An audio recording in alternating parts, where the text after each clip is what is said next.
Hi, in this video I'm going to be talking about candlestick trade entries and stop loss placements. Now this can apply to all candlestick entries that if you are trading candlesticks. So in this example I've got a hammer candlestick and it's a bullish candlestick entry, so we want to be a buyer in this situation if we see this at a level of support. So if you do see this candle formation or any type of bullish entry candlestick formation at a level of support, what you want to do is wait for the candlestick to close. So you don't want it to you don't want to enter a buy trade or a market order until the candlestick has actually closed and the next candle starts to open. So what you want to do is, as soon as the candlestick closes, then place your buy trade order, your market order. So you're doing an at market order. And when you're placing your stop loss, what you need to do is place your stop loss below the candlestick wick low price or any candlestick low price. Now, how far you place your stop loss below the candlestick is totally up to you. So depending on your account size, how much you want to risk is again dependent and variant upon the trade strategy that you are trading. But what you do want to do is ask yourself or place your stop loss at a place where you know you will definitely be wrong. So I'll go over that also in on a chart example. But think about your stop placement, and when you're placing your stop, place it far enough to the point where you will definitely be wrong on the trade, or where you think you'll definitely be wrong on the trade. So your entry price, your buy entry, should be at the close of the bullish candle, and it should be the close of a bearish candle as well. So we'll look at a bearish candle formation.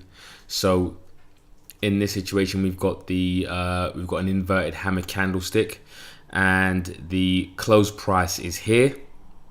So we enter a sell trade, a sell market order to go to the downside if we see this candlestick at a level of resistance, and your stop loss will be placed anywhere above the candlestick high price, because we're getting into the low price, we're getting into the low side and trying to get short.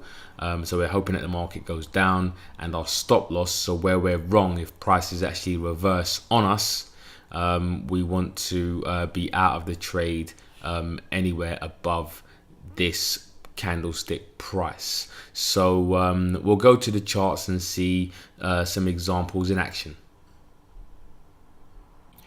So in this chart example on the euro dollar 60-minute time frame, what we have is a level of support. So support here, and support here.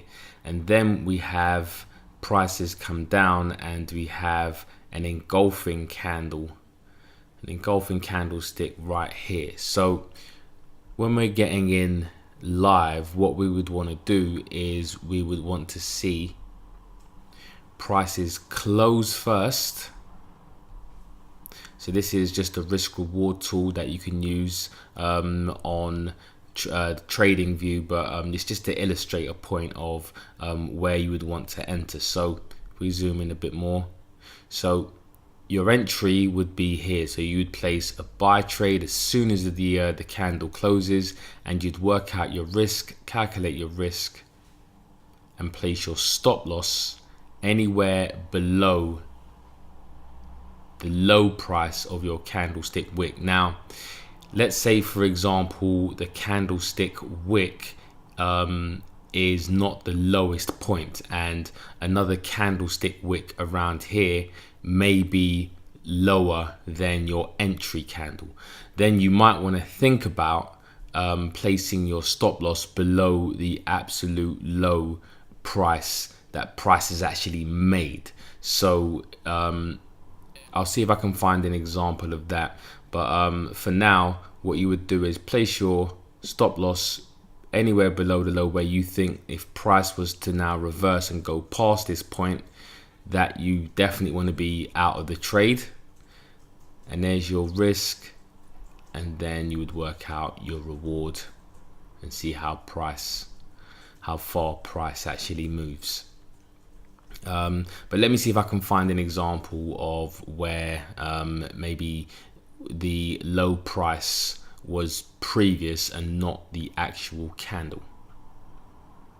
So here we're on the Euro US dollar 60-minute chart again, and we have a level of resistance confirmed here. Now, traders who were entering this engulfing candle here as an aggressive entry, as we can see, the candlestick closes below the low of the previous candle, and then getting into the short side, what you'd want to do again is wait for the candlestick to close and place your stop loss anywhere above the candlestick high. Now, in this example, this candle up here, don't know if you can see that. One sec.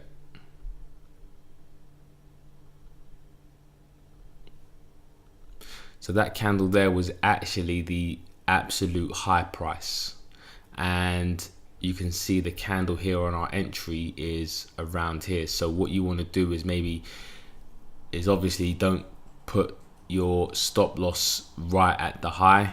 You want to put it definitely above the clear high, and if this was a longer wick, maybe something a bit higher, you'd maybe want to put your stop loss above that entry as a safer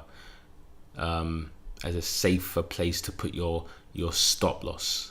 So hopefully that's helped, and if you do have any questions, please email me at info@trading180.com.